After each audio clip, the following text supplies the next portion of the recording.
Salut les gars, c'est El Bordelais et aujourd'hui on se retrouve pour une toute nouvelle vidéo de présentation d'un autre motard de Bordeaux ça fait toujours plaisir que les mecs viennent présenter les bécanes. Donc merci déjà à tous ceux qui ont présenté et ceux qui voudront présenter, je vous remercie déjà beaucoup parce que ça m'aide aussi pour la chaîne. Donc juste suivez-moi sur les réseaux, sur Instagram, et puis on va laisser le collègue se présenter. Salut Louis, comment tu vas? Ça va et toi? Bien, t'as fait bonne route? Ouais, et puis oui, ça va, puisque forcément ma nouvelle moto, puisque toi qui me connais du coup justement d'ici de la piste et tout, tu vois que c'est pas celle que j'avais la dernière fois qu'on s'était vu. Non, c'est vrai. Puisque l'ancienne, j'avais une R7 comme celle de Dylan, vu que j'ai vu la vidéo où tu as présenté sa moto, manque de bol. Moi par contre je l'ai pas gardée parce que c'est ma faute, j'ai coupé la priorité à quelqu'un, la priorité à droite à quelqu'un, je me suis fait rentrer dedans.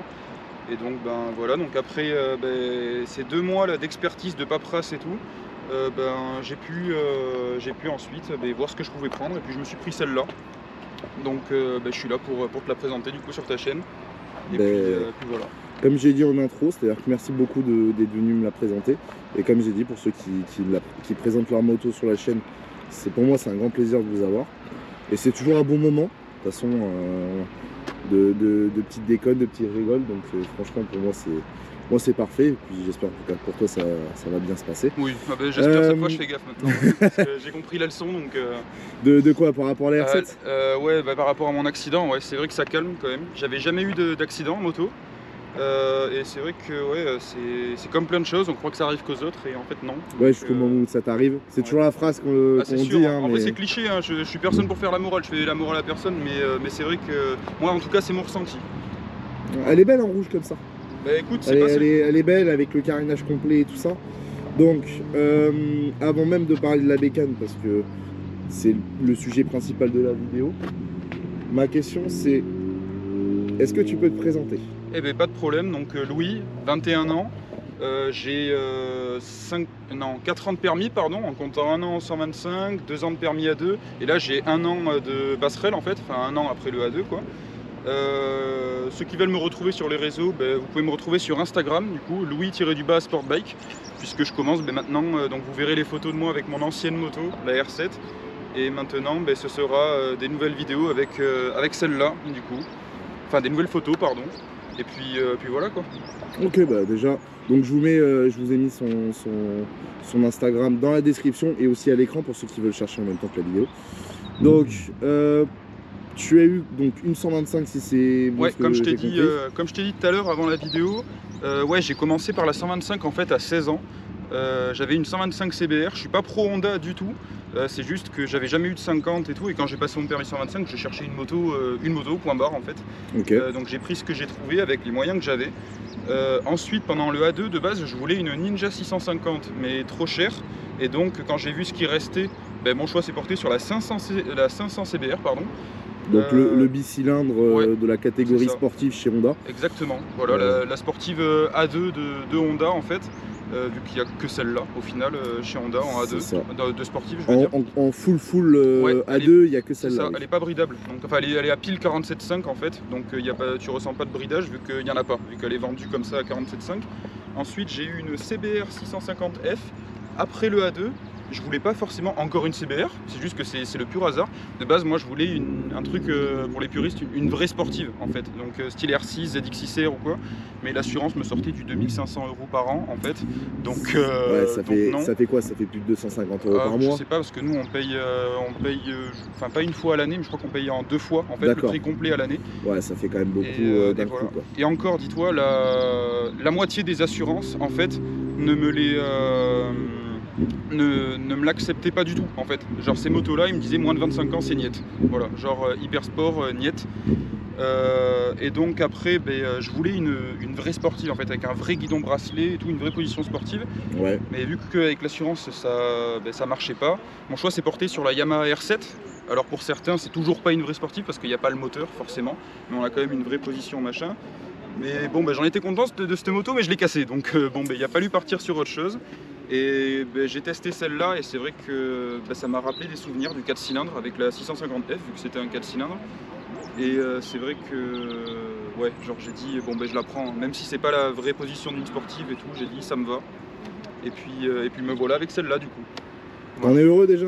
J'en suis heureux, ouais. Et puis il y a quand même, bon, de toute façon on va y venir, mais il y a des modifications que je voudrais lui apporter. Parce que maintenant en fait, ce qui m'a marqué après l'accident et tout, j'ai dit bon maintenant voilà, j'ai la chance déjà de pouvoir prendre une nouvelle moto. Et avec l'assurance, vu que j'avais accumulé quand même un peu de bonus, je peux encore prendre une moto pas par dépit, je veux dire. Donc cette fois j'ai envie de me faire ma moto quoi. Donc il y aura quand même quelques modifications que je vais apporter. Mais si tu veux, en vrai on peut commencer tout de suite les modifications que je vais apporter. De base, la moto en elle-même, juste pour en parler, on est d'accord que c'est un 4 cylindres en ligne qui développe combien de chevaux? 95 chevaux. En full? En full, ouais. Il n'y a pas de version plus... Non, il y a un qu'une peu seule comme version. KTM, tu sais, où ils font une version L pour le A2, et il y a la version full où ça fait 105 chevaux ou 110. Mais non, il n'y a qu'une seule version. Moi je pensais plus, tu vois, à la Kawasaki Z900 qui existe, je sais, en bridable A2, ou en full elle fait 95 chevaux aussi. Oui. Et je sais qu'elle existe en version non bridable à 125 chevaux. C'est ça, ouais, voilà. C'est dans le même principe. Voilà, moi je pensais à celle-là, tu vois. Ok. Donc, oui, parce que là c'est du 4 cylindres aussi. J'ai pensé à KTM directement. Là actuellement tu l'as comment? En A2 en full? Ah, je suis en full du coup, vu que j'ai un an de passerelle. Et alors ça marche bien sûr, mais par contre forcément c'est un 4 cylindres donc ça marche haut dans les tours. C'est ça le problème des 4 cylindres de moyenne cylindrée. Sur un 1000, je pense que toi avec ta MT10 t'as pas ce problème forcément. Non.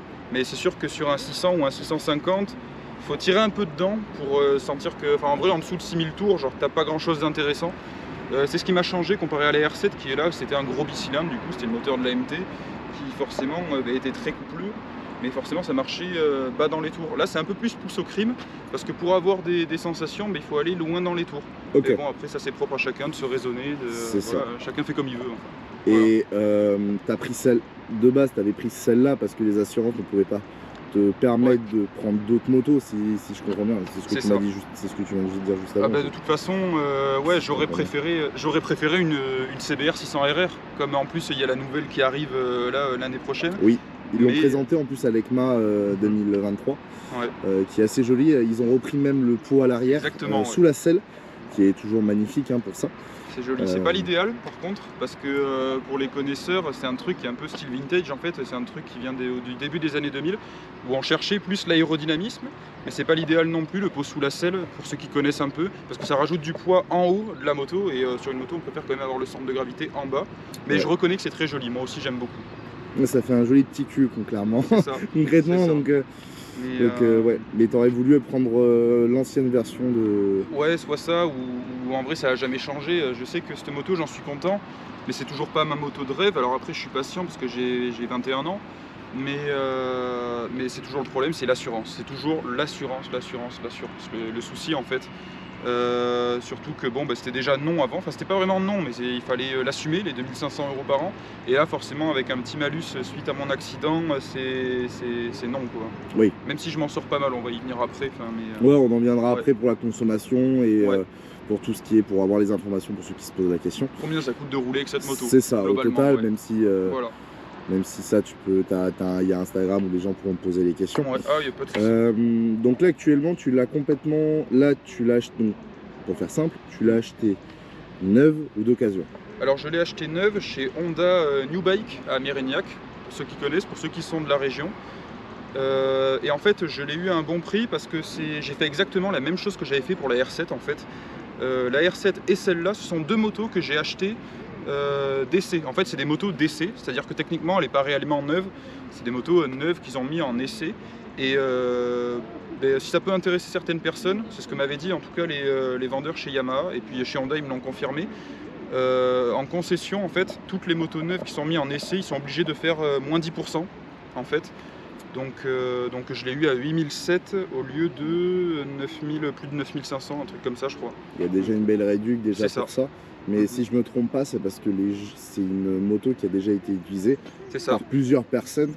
Et après, perso, c'est pas ce que je ferais parce que c'est aussi l'envie de chacun. Mais même si ça permet d'avoir un rabais, c'est des motos qui, même si elles sont entretenues dans les garages, c'est des motos qui sont usées plus je vois où tu veux en venir, plus usées de base quand on la récupère après que si on avait acheté genre une neuve qu'on avait fait soi-même, ou voilà, parce que c'est des motos que les gens testent, ils ont envie de tester des fois un peu pas les limites, mais ils ont envie de voir un peu ce que ça donne, et des fois ça peut être très dangereux pour eux, mais pour la moto aussi. Donc c'est pour ça que chacun a ses goûts et tout ça. Mais tu as bien fait, parce que concrètement ça te permet d'avoir une bécane qui est quand même avec un prix un peu plus réduit que ce que tu peux acheter en occasion ou même neuf, hein, concrètement. C'est ça. Mais donc en fait, t'as bien fait. comme tu dis, en fait, chacun son avis. Moi, ma vision des choses, en fait, c'était que, bien sûr, il y en avait plein qui m'ont dit, t'es sûr, t'achètes une moto d'essai, t'achètes une moto qui a débuté sa vie en étant bridée et qui a été conduite par des gens qui n'ont pas forcément respecté le bridage, parce que forcément, la personne qui va l'essayer, il en a un peu rien à faire, c'est pas sa moto, donc voilà, il fait son essai et basta. Mais moi, concrètement, là, elle a 3000 km à peine. Et c'est pas une moto que je compte garder jusqu'à 50 000 bornes en fait, donc enfin plus de 50 000 km ou j'en passe, c'est un exemple. Ouais. Moi, comme je l'ai dit, j'en suis super content, vraiment, genre esthétiquement elle me plaît et tout, et puis même son comportement, le comportement qu'elle a, elle me plaît et tout. Mais comme je l'ai dit, c'est pas ma moto de rêve, donc moi c'est en attendant de perdre un peu de malus, et puis en plus je roule de moins en moins. Bon après ça relève de la vie privée, mais en fait forcément avec le taf et plusieurs projets à côté, je roule de moins en moins. Donc surtout que pour moi la moto c'est plus, comment dire, c'est plus un jouet qu'un moyen de déplacement. C'est plus du plaisir. Exactement. Comme une voiture que tu vas utiliser tous les jours, que tu peux utiliser tous les jours. Ouais. Après la moto ça s'utilise tous les jours pour certains. Moi c'est pas mon cas. Moi genre c'est un jouet, genre je l'utilise que voilà, pour me faire plaisir ou quoi. Jamais je l'utilise pour aller au travail ou pour un rendez-vous ou quoi que ce soit. Je l'utilise quand j'ai pas la tête ailleurs, surtout après mon accident. Je l'utilise voilà, que pour décompresser, j'en sais rien, pour aller enfin voilà, des petits trajets quotidiens, pour aller me balader quoi, c'est tout. Jamais je l'utilise pour aller à un rendez-vous ou un truc qui bref, à une destination qui me fait réfléchir à un truc important quoi. D'accord, ok. Voilà. Oui, qui peut te perturber sur la route. C'est ça. D'accord. Sur la moto, donc tu n'as rien modifié? Rien du tout. Ah bah, je l'ai depuis une semaine, donc de toute façon. D'accord, oui, ouais, c'est tout récent quoi. Moi, alors je sais pas si c'est à l'arrière aussi. Ah oui, si, ouais, pardon. À l'arrière. Le support de plaque. Alors, donc il y a le support de plaque, mais je trouve. Est-ce que d'origine les bouchons de valve sont sur le côté? Parce que là ils le sont. Est-ce que c'est d'origine? Alors les bouchons de, je sais même pas ce que c'est. Alors ici là, en gros, ouais. De base ça sort genre là entre. Et quand tu viens et que tu as fait, alors normalement il faut faire à froid, mais quand tu viens freiner, bah ça chauffe. Ouais. Donc tu peux avoir les freins qui sont chauds et ça peut être très handicapant quand tu viens faire la pression. Là tu l'as sur le côté. Toi. Ouais, mais écoute, je le découvre en même temps que toi. Tu peux voir la question chez Honda quand tu y retournes. Ouais, je le découvre en même temps que toi pour le coup. Mais ouais, moi non plus j'avais pas remarqué, tu vois. Bon bah, ça te fera une information à me poser chez Honda. Mais ouais, parce que là, tu vois, même la mienne, en fait, j'ai pas ça en fait. J'ai demandé à avoir l'arrière, je l'ai payé même. Ça coûte 3 ou 4 balles, un truc comme ça. Mais c'est toujours ça en plus. Et je trouve que maintenant, sur les bécanes, ça devrait être pas obligatoire, mais ça devrait être un truc classique quoi, de série. Parce que c'est beaucoup plus pratique. Hein. Ouais, c'est le truc auquel je pensais pas forcément, tu vois. Mais ouais, et puis je le découvre en même temps que toi, j'avais jamais remarqué. Mais sinon, entièrement d'origine, à part le support de plaque que j'ai installé parce qu'on me l'a offert en fait. Donc, je l'ai installé dans la semaine, c'est beaucoup mieux. Parce qu'il faut savoir que cette moto, le support de plaque d'origine, il va au moins jusqu'à là. Genre vraiment, c'est un truc de dingue, il va au moins jusqu'à là à peu près. Ouais, il y a quand même une grosse différence. C'est vraiment vilain de ouf. Genre, je crois que c'est l'un des pires supports de plaque qui existe sur ce modèle-là. Enfin, je veux dire, ce modèle-là, c'est l'un des modèles qui, bon, t'as compris, d'origine, qui a l'un des supports de plaque les plus longs. Ouais. Mais voilà. D'accord. Donc alors par contre la couleur noir rouge vif avec le petit amortisseur jaune, ça fait il y a 2-3 détails. Moi je suis pas fan, mais sinon tout le reste moi j'adore. Moi j'adore. Après ça fait un peu du all-in tu sais, mais sans que ça le soit. Ouais. Mais après tu vas le modifier la couleur de l'amortisseur. Alors ça non, mais si tu veux on en vient en modification. Ouais, on peut en venir parce que tu vois les d'origine. Alors déjà, vous attendez pas à un panel non plus de modification de ouf, parce que, comment dire, je suis comme tout le monde, moi aussi je suis des gens sur les réseaux, et des fois on entend je vais faire ci, je vais faire ça, sauf qu'après il faut pouvoir l'assumer, et généralement il n'y a pas les... après quand t'as pas les sous, voilà. Donc ce que je suis sûr de faire, en premier, vu que comme je l'ai dit, j'ai envie de faire ma moto à moi, genre vraiment, genre un truc que tu vois pas tous les jours, il y a le kit déco, et ça c'est sûr et certain. Alors dans l'ordre, ce sera pas le premier truc, mais si c'est pas le premier, ce sera le deuxième. parce qu'après il y a le kit déco que je vais mettre et il y a ensuite des top blocs, protège carter et tout. Ouais. Parce que je suis un motard passionné, enfin de toute façon comme vous le voyez je suis en combi et tout ça. Et ma moto c'est mon bijou, donc j'ai envie d'en prendre soin. Voilà, surtout que forcément il y a un peu plus de 2 mois j'ai eu un accident, donc c'est là que je m'en rends encore plus compte. Donc ce sera sûrement en premier, même si c'est pas le truc, si je m'écoutais ce serait le kit déco que j'achèterais en premier. Et finalement ce sera les top blocs. Et ensuite peut-être les rétros, parce que là je les ai repliés, c'est pas pour rien, je les ai repliés pour la vidéo, vous inquiétez pas, je conduis pas comme ça. C'est parce que si je les déplie... Il est légal le monsieur. Oui. Ah oui, ouais, je fais gaffe quand même. Mais si je les déplie, je trouve qu'ils sont... genre c'est trop grand, on dirait qu'elle a des grandes antennes la moto, genre j'aime pas du tout. Alors concrètement, ça fait partie. Les sportives, c'est toutes comme ça, elles sont toutes comme ça, hein. C'est-à-dire que c'est des gros rétros, ouais. Parce que c'est une position qui est assez couchée et tout ça comparé à d'autres motos. Donc c'est peut-être probablement pour ça qu'ils le font. Ouais. Et c'est pas légal de l'avoir en embout de guidon. Ah ouais, il me semblait que tu pouvais l'avoir que à gauche. Genre il me semblait qu'il y avait que le rétro gauche en oui, guidon. En fait, le rétro pour n'importe quel véhicule, c'est-à-dire que les voitures, tu dois avoir le gauche et celui du milieu doit fonctionner. Après, t'es pas obligé de le mettre si je me trompe pas. D'accord. Par contre, en moto, oui, tu dois avoir que le gauche. C'est que le minimum. D'accord. Après, tu peux avoir le droit, ça te permet de faire un accord, mais le gauche est obligatoire. Par contre, avoir un seul rétro d'origine, ça fait moche quand tu as. Voilà. Donc c'est pour ça qu'il vaut mieux laisser les deux. Après, c'est quoi? Si tu veux mettre un rétro en embout de guidon, alors, tu veux mettre un. J'hésite un peu. Ou alors tu veux mettre, tu sais, il y a beaucoup de gens qui mettent les Rizoma. Ouais, qui sont vraiment jolis aussi. Mais alors attention, ils sont vraiment jolis, mais ça dépend de quelle moto. Pour moi, alors c'est que mon avis, vous pourrez dire en commentaire de la vidéo ce que vous en pensez. Il y a certaines motos où ça va faire joli les Rizoma parce qu'ils sont bien, je sais pas comment expliquer, admettons ça c'est le rétro, ils sont bien droits comme ça. Mais pour moi, c'est mon avis, vous pourrez rager en commentaire. Les rétro Rizoma sur les motos où ça fait comme ça, où ça fait vraiment genre qu'ils sont un peu comme ça. Oui. Moi ça fait un peu guêpe. Ouais, genre j'aime pas du tout. Voilà. Après, elle a une gueule un peu de guêpe, je trouve, un peu d'abeille agressive. Ouais, c'est très agressif le devant qu'ils ont fait. Pour ceux qui connaissent, un peu ceux qui connaissent bien la marque, enfin qui connaissent bien et encore, il n'y a pas besoin d'être non plus le grand connaisseur.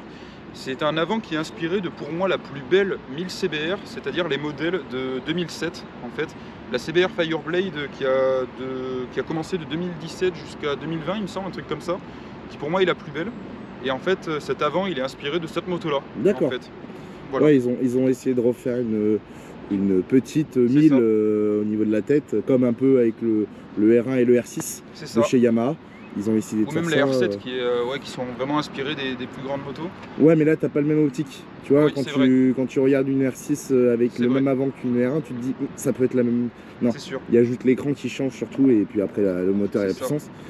Alors après, faut pas. Qu'est-ce que tu veux mettre d'autre? Qu'est-ce que tu voudrais mettre d'autre? Ah oui, en vrai, il y avait la ligne d'échappement que j'aurais aimé changer, mais avec le contrôle technique qui passe, je sais pas si je le ferai. Bien sûr, ça me tenterait parce que j'ai vu des vidéos. Je n'ai jamais eu une moto. Alors ça peut paraître un peu Jackie Tuning un peu. Je n'ai jamais eu une moto qui faisait des flammes en fait. Même ma CBR 650. Ça fait pas Jackie Tuning si t'as pas une moto qui fait des flammes. Ouais, c'est sûr. Mais tu vois, sur ma CBR 150F, j'avais une ligne complète Exil. Mais il y avait. C'était même pas un catalyseur. Je m'étais renseigné. Ça s'appelait même pas un catalyseur, mais il y avait un espèce de nid d'abeille. Ils appelaient ça un pare-flamme. C'est-à-dire qu'en fait, même si t'accéléré, tu regardais dans le pot. À l'intérieur du pot, ça devenait très vite rouge. Mais très vite, hein, vraiment. Mais non, ça allait jamais faire de flamme. Alors il y a peut-être la ligne que j'aurais aimé changer, mais je pense pas que je le ferai. Ça c'est vraiment le truc le moins probable. Donc c'est pour ça que je promets rien, vous attendez pas à avoir une ligne dessus. En tout cas, si j'en mettais une, un truc que je veux garder, c'est le fait que ce soit un passage bas. Moi je préfère, parce que ça laisse l'opportunité de la prochaine modification que je veux faire en fait. C'est-à-dire d'enlever les cale-pieds. Forcément si j'avais un passage haut, je ne pourrais pas le faire. Et ensuite ce serait un capot de selle, où là ce serait quand même un peu plus joli. Parce que pour faire simple, cette moto, ceux qui veulent une sportive en A2, en vrai, prenez, je vous conseillerais plutôt les R7 parce que ça c'est un roadster. Il y en a deux qui sont... Avec la RS660. La RS660, on va dire en moyenne cylindrée pour le... Ouais. Après, pour le A2 en gros cube, il y en a pas, enfin en gros cylindrée, il n'y en a pas. Non, parce qu'elles sont trop... Elles font tout de suite vite 100 chevaux. C'est ça. Donc après, il y aurait... même chez KTM en fait, c'est même pas des motos de route, c'est des motos de piste, la 8R, la 8R, enfin la 8C, je crois un truc comme ça. Il y a la RC, je sais qu'il y a la RC8. Ah ouais. Celle-là, c'est la dernière qu'ils ont sortie et ils ont, si je me trompe pas, c'est vraiment une moto pour la piste. Donc ça a beau être magnifique, hein, perso je trouve pas, c'est une moto qui est quand même assez bizarre je trouve, mais Moi aussi je suis pas fan. Ouais. voilà. C'est spécial. C'est les goûts et les couleurs de chacun, comme tu vois pour les rétros, comme pour n'importe quelle moto. D'ailleurs tu vois ça me stresse, je continue à t'écouter parler mais je vais les remettre comme ça parce que j'aime pas du tout. Ça c'est l'un des trucs que je compte changer, ouais, tu vois. Là de la revoir comme ça et tout, enfin d'être à côté, de pas être dessus, mais quand ils sont dépliés j'aime pas. Ok. Donc tu voudrais changer donc les rétros, faire un kit déco, des protections, la ligne d'échappement tu voudrais mettre juste une cartouche. C'est moins probable. C'est pas possible je crois. Alors j'en suis pas sûr, faut que je me renseigne, mais je crois que je peux pas en fait. Je sais pas comment c'est foutu. Sinon par contre là tu vois, faut que je me renseigne, mais si c'est possible de que mettre une cartouche, je le fais. Là pour le coup je pense que je le fais. Mais si c'est changer la ligne, c'est la modification la moins probable que je ferai. Et ensuite capot de selle parce que pour la rendre un peu plus sportive entre guillemets, parce que clairement pour ceux qui s'y connaissent un peu, elle n'a de CBR que le nom au final, parce que clairement c'est un roadster. Vous le voyez, si tu peux t'éloigner un peu, tu vas voir à la forme générale, l'arrière c'est clairement l'arrière d'un roadster, c'est vraiment ce rajout de carénage qui genre elle a un esthétique sportive, mais c'est tout, elle a pas un moteur de sportive, elle a pas un châssis de sportive. Même les cale-pieds, ils sont positionnés à la même position que la CB 650R, donc la même position que le Roadster. Donc voilà. Ok. Ben ouais, mais c'est déjà des bonnes petites modifications. Alors même si concrètement là tu passes et j'espère que quand tu auras terminé la moto, on pourra refaire un petit passage de vidéo. Ça sera avec grand plaisir. Parce que tu vois par exemple la vidéo que je viens de sortir avec Johan, avec sa MT-07 Shifter, ça c'était Kevin. Ah d'accord, ok, que j'ai tourné, et en fait lui il avait plus d'idées pour la modifier, c'est à dire que même le moindre petit truc il avait déjà modifié, il avait fait tout le covering, donc il y a des choses en fait où tu vas te dire ouais j'ai envie de faire ça, et au bout d'un moment il n'y a plus d'inspiration, donc tu vas bloquer, et la moto en elle-même tu pourras pas la modifier. Alors il y en a certains comme des gros youtubeurs type je crois que c'est Demonios qui lui avec son S1000 RR change tous les ans de kit déco, donc ça lui refait, comme il dit, c'est-à-dire ça lui refait découvrir une moto, même si elle a des bornes et qu'il la connaît, ça lui refait une gueule qui est différente, et ça c'est ce qu'il aime, et je peux le comprendre honnêtement totalement. Je pense qu'il y a beaucoup de personnes qui peuvent comprendre ça. Et ça doit être quand même quelque chose, changer quand même des kits déco tous les ans, ou en tout cas de changer de temps en temps, parce que ça permet d'avoir une deuxième jeunesse en fait, une deuxième vie avec la moto. C'est sûr. Sans en racheter une en fait. C'est sûr, mais ouais, je suis d'accord avec toi. Et après, pour finir sur les trucs un peu importants entre guillemets, alors pour les modifications, j'ai fait le tour, je pense. Ouais. Après là, en gros, je veux plus parler pour quelqu'un qui envisagerait d'acheter cette moto, des trucs à savoir. Donc comme je l'ai dit. Certes, alors au niveau des jambes, ça reste une position roadster. Et au niveau du guidon, elle a un vrai guidon bracelet en dessous du tête de fourche, mais qui sont relevés comme vous pouvez le voir. Alors, ils sont vraiment à niveau du tête de fourche. Normalement, c'est vraiment en dessous en fait. Ils sont vraiment en dessous. En fait, comme je le disais précédemment, pour moi, cette moto, c'est un roadster. Et les seuls trucs qui la fait ressembler à une sportive, c'est que de l'esthétique. Comme là, vous le voyez, c'est que esthétiquement. Genre le guidon, oui, t'as les têtes de fourche en dessous bon, t'as compris quoi. Les bracelets, les demi-bracelets qui sont au niveau. Normalement, elles sont en dessous, mais mais ils sont relevés. Donc ils sont relevés. Donc c'est que de l'esthétique, c'est que au visuel. Quand tu vois de loin, tu dis ah oui, c'est en dessous du tête de fourche et tout. Ouais, mais c'est que de l'esthétique. C'est que le nom qu'elle porte. C'est ça. Parce qu'elle fait partie, mais sinon. C'est ça.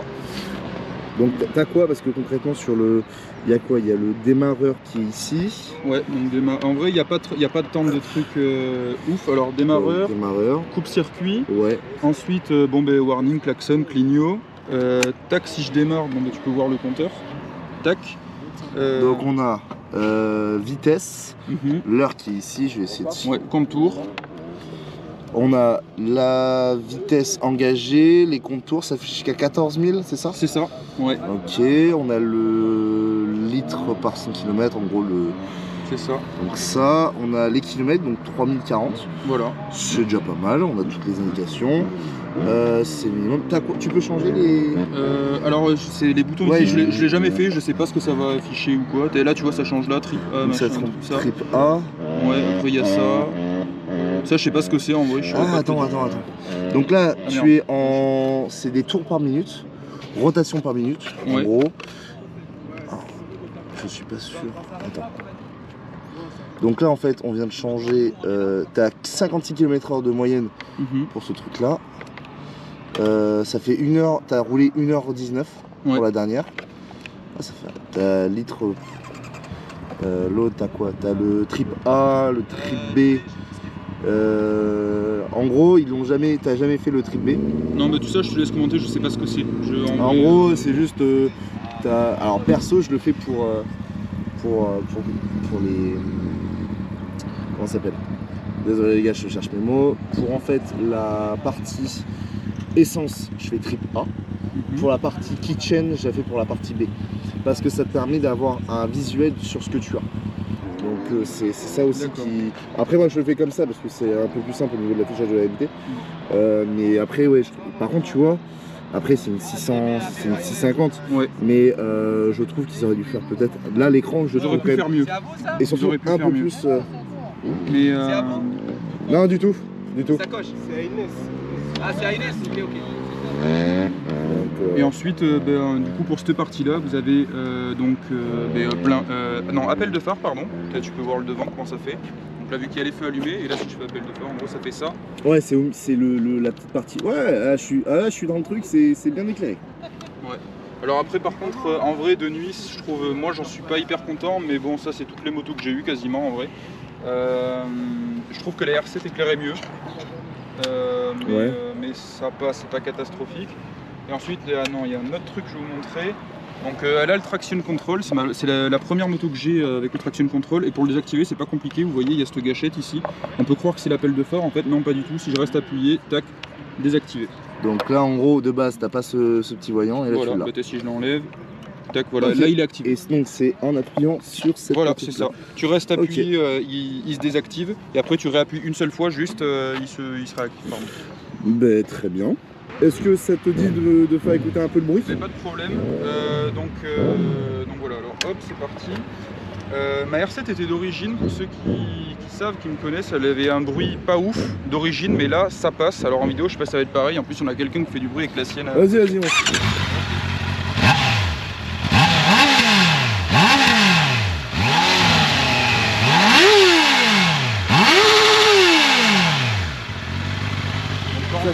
Même d'origine, ça passe quand même. Ça fait un très bon bruit, mais là on est comme ça. Ouais. Concrètement, en vidéo, ça sera pas pareil. En vidéo, ça sera pas pareil, mais après quand tu passeras, ça sera un autre son différent. C'est sûr. Donc ouais. Bon, je vais te laisser t'habiller, mettre ton casque, et puis c'est bon. t'es déjà habillé déjà. Voilà, on va mettre deux casques et puis on va faire quelques passages. Ce sera pas un truc de ouf parce que y aura pas de wheeling ou quoi que ce soit. C'est la moto, je la connais pas trop encore. Ça fait qu'une semaine que je l'ai. Mais bon, ce sera histoire de finir la vidéo, je pense. Et, voilà. Et puis après, tu reviendras pour avec le kit déco quand elle sera finie. Voilà. Et puis la prochaine vidéo qu'on fera ensemble, ça sera avec le kit déco. Et j'espère que tu auras pu faire toutes les modifications. Ouais, je pense. Et comme ça, et puis j'espère qu'au moins tu seras satisfait complet de la moto et que tu n'auras pas, comme avec l'R7, un accident et que tu seras... Ah oui, cette fois je fais gaffe là. Mais même si tu fais gaffe, il faut... Ouais. Enfin, je fais toujours attention, mais là, plus qu'avant encore quand même. Ça se comprend.